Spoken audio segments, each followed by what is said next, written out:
اس کے پیچھے دو کاریں اور تھیں اور وہاں ہر طرف لاشیں ہی لاشیں بکھری ہوئی تھیں۔ چیف کنٹرولر اور اس کے سیکرٹری کو بھی گولی مار دی گئی تھی اور وہ جیولری بیگ غائب تھا۔ جولین مجھے فون کرنے سے پہلے پولیس کو الرٹ کیا اور پھر مجھے کال کیا۔ وہاں کے لوگوں کا بیان ہے کہ کوئی غیر ملکی عورت ایک غیر ملکی مرد کے ساتھ چیف کنٹرولر کے کمرے میں جاتی دکھائی اور اس کے بعد راہداری اور عمارت سے باہر خوفناک فائرنگ شروع ہو گئی، بلیک زیرو نے تیز تیز لہجے میں کہا۔ ہاں، اس کا مطلب ہے کہ مدام لوسیا خاصی تیز جا رہی ہے اور ہماری سیکرٹ سروس اب واقعی زیرو ہوتی جا رہی ہے، عمران نے انتہائی خشک لہجے میں کہا۔ عمران صاحب، مجھے اس بات کی تو توقع ہی نہ تھی، بلیک زیرو نے ندامت بھرے لہجے میں کہا۔ تم نے خود اس چیف کنٹرولر سے بات کرنی تھی، تمہیں ایڈمرل اور دوسرے لوگوں سے کہنے کی کیا ضرورت تھی، عمران نے انتہائی تلخ لہجے میں کہا۔ میں نے جولیا کی کال ملتے ہی پہلے اس سے بات کی تھی، لیکن وہ ایکس 2 کے عہدے سے واقف ہی نہ تھا، وہ ابھی کہیں باہر سے آیا ہے چند روز پہلے، بلیک زیرو نے جواب دیا۔ اوہ، تو یہ بات ہے، عمران نے سر ہلاتے ہوئے کہا۔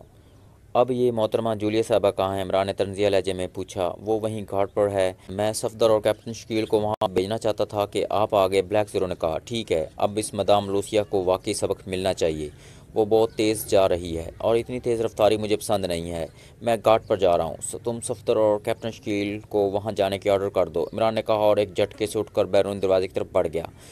چند لمحوں بعد اس کی کار خاصی تیز رفتاری سے گھاٹ کی طرف بڑھی جا رہی تھی۔ راستے میں پولیس کاروں نے جگہ جگہ پکٹنگ کر رکھی تھی اور وہ کاروں کو چیک کر رہے تھے، لیکن عمران نے اسپیشل ایجنسی کا خصوصی کارڈ دکھا کر اپنے لیے راستہ بنا لیا۔ آج کل اس نے یہ سلسلہ کیا ہوا تھا کہ اسپیشل ایجنسی کی خصوصی کارڈز خود بھی رکھے ہوئے تھے اور تمام ممبرز کو بھی سپلائی کر دیے تھے، تاکہ پولیس اور دوسرے محکموں سے خواہ مخواہ کی جھک جھک سے نجات مل جائے۔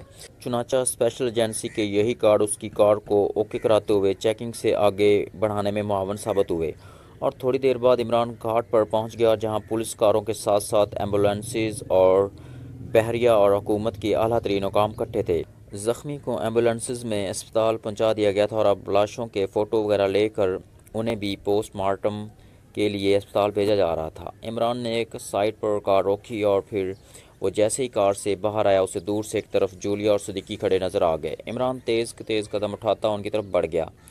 صفدر اور کیپٹن شکیل نہیں پہنچے ابھی، عمران نے قریب جا کر کہا۔ نہیں، وہ ابھی نہیں آئے، جولیا نے جواب دیا۔ تم نے کاروں کے رنگ، ماڈل اور نمبر تو دیکھے ہوں گے، عمران نے پوچھا، اس کا لہجہ بے حد سنجیدہ تھا۔ ہاں، میں نے اوپر کی کھڑکی سے دیکھا تھا، سیاہ رنگ کی کار تھی، بالکل نئے ماڈل کی ماؤتھ کار تھی، اس کے پیچھے ٹویوٹا کاریں تھیں، ایک براؤن رنگ کی اور دوسری ہلکے نیلے رنگ کی، لیکن ان کی نمبر پلیٹوں پر کوئی سیاہ سا مادہ لگا ہوا تھا، اس لیے نمبر صحیح نہیں پڑھے جا سکتے تھے، جولیا نے جواب دیتے ہوئے کہ اسی لمحے صفدر اور کیپٹن شکیل بھی پہنچ گئے۔ اس وقت راہداری میں کوئی آدمی جو زندہ بچ گیا ہو، عمران نے ادھر ادھر دیکھتے ہوئے پوچھا۔ نہیں، انہوں نے اچانک مشین گنوں سے گولیوں کی بارش کر دی، ایک بھی نہیں بچا، جولیا نے جواب دیا، اور عمران سر ہلاتا ہوا ایک چھوٹے سے لڑکے کی طرف بڑھ گیا جو ہاتھ میں پالش لیے ایک دیوار سے لگا کھڑا تھا، اس کے چہرے پر گہرے خوف و ہراس کے آثار نمایاں تھے۔ بیٹے، کیا بات ہے، تم اس قدر گھبرائے ہوئے کیوں ہو، عمران نے اس کے قریب جا کر اسے پیار سے پچکارتے ہوئے کہا۔ عمران کو اس لڑکے کے چہرے پر ایسے تاثرات نظر آئے تھے جیسے اس نے یہ واقعہ اپنی آنکھوں سے دیکھا ہو۔ وہ بڑے ظالم آدمی تھے، وہ یہاں کھڑے رہے تھے اور انہوں نے اندھا دھند گولیاں چلا کر سب کو مار ڈالا۔ لڑکا واقعی بے حد خوف زدہ تھا اور عمران کے پچکارنے پر اس نے ہچکیاں لے کر رونا شروع کر دیا۔ تم گھبراؤ نہیں، یہ لو 10 روپے، باقی دن آرام کرنا، عمران نے جیب سے 10 روپے نکال کر اس کی جیب میں ڈالتے ہوئے کہا، اور لڑکے کے چہرے پر خوف کے آثار کے باوجود ہلکے سے اطمینان کے تاثرات نمایاں ہو گئے۔ بہت بہت شکریہ جناب، ورنہ آج میری اندھی ماں اور مجھے دونوں کو بھوکا ہی سونا پڑتا، لڑکے نے ممنون سے لہجے میں کہا۔ اوہ، کہاں رہتے ہو تم، عمران نے چونک کر پوچھا۔ پوش نگر میں ہماری جھونپڑی ہے جناب، لڑکے نے فوراً جواب دیا۔ تم روزانہ یہی کام کرتے ہو، عمران نے پوچھا۔ جی ہاں، یہی کام کرتا ہوں، لڑکے نے جواب دیا۔ اب اس کے چہرے پر قدرے اطمینان کے آثار تھے۔ کتنے آدمی تھے وہ، تم نے کیا دیکھا ہے، مجھے تفصیل سے بتاؤ، عمران نے اسے پچکارتے ہوئے کہا۔ آپ پولیس کے آدمی تو نہیں ہیں، لڑکا ایک بار پھر گھبرا گیا۔ ارے نہیں بیٹے، میرا پولیس سے کوئی تعلق نہیں، میں تو بیمہ کمپنی کا آدمی ہوں، وہ لوگ جو مال لے گئے ہیں وہ ہماری کمپنی سے بیمہ شدہ تھا، عمران نے کہا، اور لڑکا جو بیمہ کے متعلق کچھ جانتا تھا یا نہیں، البتہ اسے یقین ہو گیا تھا کہ عمران بہرحال پولیس میں نہیں ہے۔ جناب، وہ 6 آدمی تھے، ادھر تو کاروں میں آ کر کھڑے ہوئے، انہوں نے اوور کوٹ پہن رکھے تھے، جب وہ آئے تھے تو ساتھ تھے، ایک ان کا لیڈر تھا اور اسے وہ لوگ زرکان کے نام سے پکار رہے تھے۔